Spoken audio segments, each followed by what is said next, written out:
All right. So, this is our third time recording, third podcast. This is day, what is this? Of being home. I don't know. I lost track already. So, yeah, so did I. I don't know if it's day 14, day 12, day... Well, because like we said last time, we had started earlier than everybody else. So we did. Yeah, we did. A couple days before. We're a couple days ahead of everybody. So yeah. So this time I was the one to tell you. I was the one to come and tell you if you wanted to record, right? Mm-hmm. So there's a couple of things. There's something that we touched on last time that I wanted to talk about this time. And that was in reference. Let me turn this down because I'm pretty loud here. You sound fine to me. Yeah? Okay. All right. So there was a couple of things that I want to talk to you about. Not a couple of things, very one specific thing, and hopefully it doesn't take us long to talk about.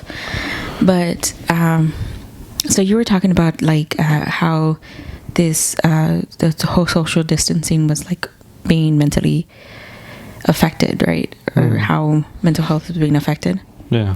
Well, I kind of sort of did. I talked to somebody a couple of days ago about mental health. She was doing a story on like the mental health that it was affecting people and stuff like that. I don't know if she wrote the piece or not. She said she lived in New York and she was just contacting people around. Like a reporter? Yeah. Oh, she was a reporter for a newspaper. What newspaper? I don't remember. I was just very interested in talking to her about mental health. Not like the New Yorker or anything like that. No? I don't know. I'm going to be honest. I don't know. But we had a conversation very briefly. I think it was like a 10-minute conversation. And then when this offer started, that was one of my main concerns was mental health. Because I know what social distancing and isolation can do, and it just goes back to my mental health. But I saved a few articles recently, particularly referencing, can you hear me? Like, maybe I am too loud. Let's see if you can hear my if you can hear trying to be a visco girl. I'm not trying to be a visco girl. What do they call that when they do that? If you can hear when they do that, what is it called? It's like they have a name for it. I don't know what it's called. What is it called? It's like where it's like supposed to be soothing. They have videos about it. Or AMSR, MSR or something like that. AMR, something like that. ASMR. I don't know what it's called. All right, so I brought up I saved two different articles that I wanted to read. And it's just because it's been the top of my mind. And so I guess that's what my brain is looking out for me, basically, is how I'm like, I don't know, how this is, what the overall like look and feel is going to be after we're all when this is all said and done, whatever time that may be, whether that's in 2 weeks, 4 weeks, 6 months, a year, 24 months. I don't know what the what is going to look like. Mental health. How mental health is going to look like for people. And I was interested to hear like what other people had to say, and I was very interested in what like the health and mental health profession had to say. And so two of these articles, one that I want to touch on, and it was from it's called sciencemag.org.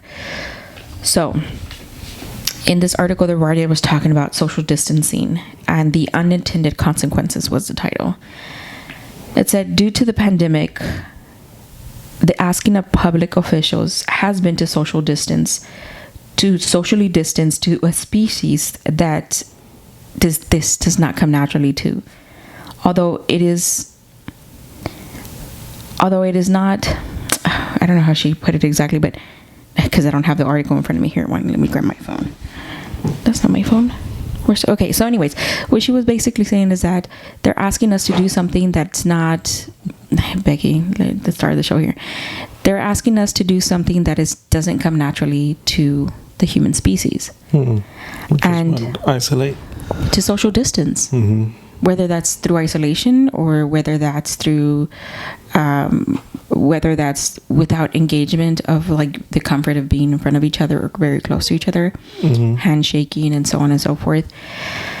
I wanted to read a few quotes from a couple of experts, and this expert is called Nicholas Christakis, and he says the coronavirus spreading around the world is calling on us to suppress our profoundly human and evolutionary evolutionary.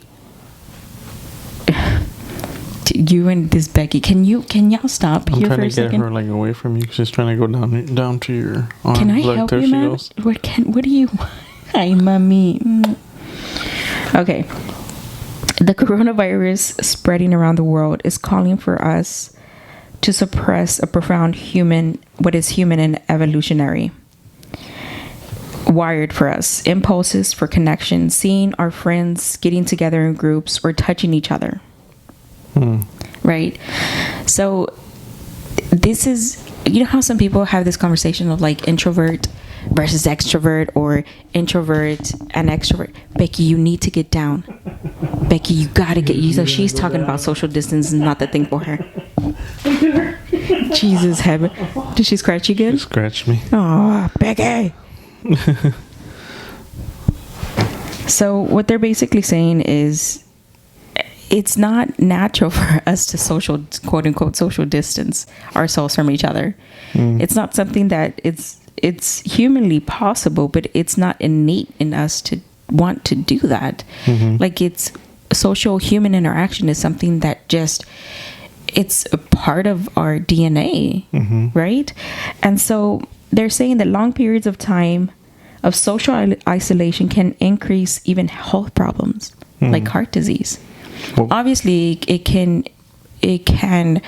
affect like aspects like your anxiety and depression, but even physical, like heart disease can be a manifestation of social isolation. But do you think that's new just now, or do you think that that's like something that's been happening do I think it's already? New? Yeah, do you think it's something new, like isolation, or do you think? What do you mean new? Yeah, do you think like it's isolation? This isolation that they're talking about. Do you think that this is new? Like now, yeah, like it's new that we're physically isolated now. But you don't think it's like people have been isolating themselves for a while now through like but not interacting the way they used to before? They do. And that's been, but even in areas like where isolation, where you're tested to be isolated from each other due to like weather, right?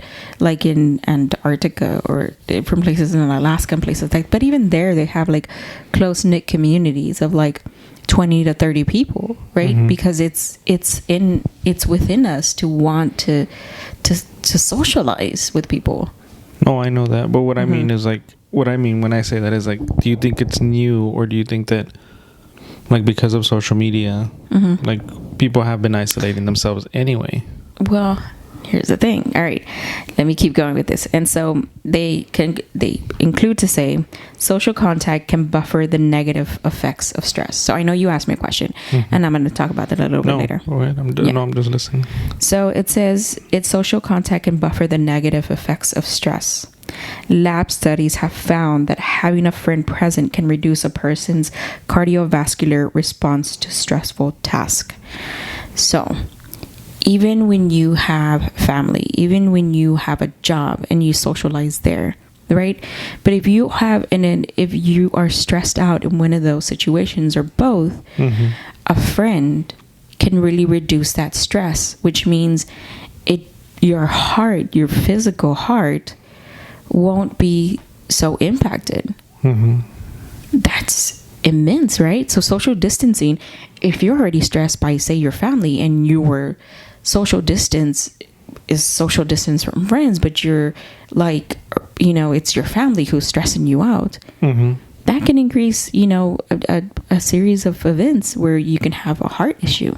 Right?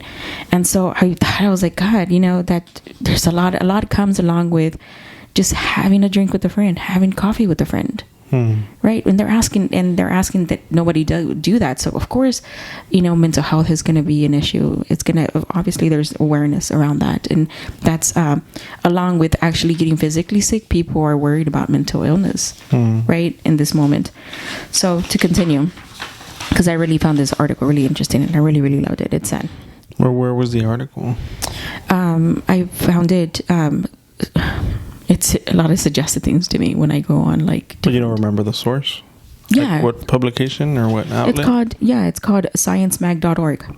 sciencemag.org. Okay. Like sciencemagazine.org. And what's the name of the article? Do you know?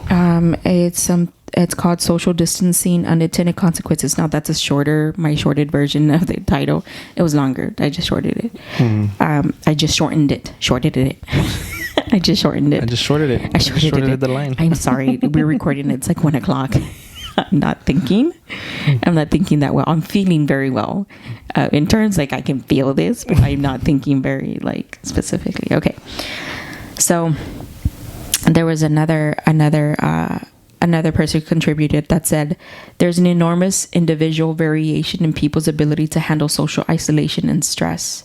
Not everyone is going into this with the same mental health. And I was like, that's true. Now, with that being said, the understanding is that not everybody has the same, like, not everybody is wired the same. So if you go into this and you think to yourself, I mean, I see the big deal, but this isn't a really big deal. For me, I can do this. That's understood. And so I think some people are like, well, why can't you do it? Or it's really not that bad, right? But the thing is that it's not the same for everyone. Right? Everybody's markers are different, and everybody's impact and everybody's situation is different, and you're going to take it differently. And I think that's a very important conversation to have also. Right? What do you think? Well, I think that's true. Like, it's like everybody's going to coming into it differently, but it's kind of like the people that either are going to go to the store and buy everything and, like, try to hoard everything and try to, like, have. Oh my God, that's a whole other conversation that we need to have. We went to the store recently and we spent money that you thought was way too much, and then I tried to, like, that's a whole other conversation. But I want to have the conversation. No, but I'm saying, like, that's the same thing. Like, people come here, some people will go to the store and buy everything. They'll buy too much and they'll take it home, and other people are just not gonna overreact like that. They're just gonna be like, you see, you call it an overreact. No, but I'm just saying in that example. But other people are just gonna be like, you know what, I'm just gonna go and buy a few things that I need for the next few days. Or some people are gonna be like, you know what, I'm not gonna buy anything, and when I need to go to the store, I'll go to the store. So, like, I think it's like, so everybody is coming in differently. So it's the same thing with mental health. It's like coming in, like, some people are like, oh, from the moment they hear a pandemic, they're already going to be stressed out. They're already going to be depressed. Other people are going to come into it and they're going to be like, this is nothing, whatever. See, you go to the either extreme. But then there's people that's what I'm saying. That, like, people in between, that maybe some people come into it and they don't even realize that they're going to have an issue. But here's the thing. And then all of a sudden they have an issue. There are so many more people in between.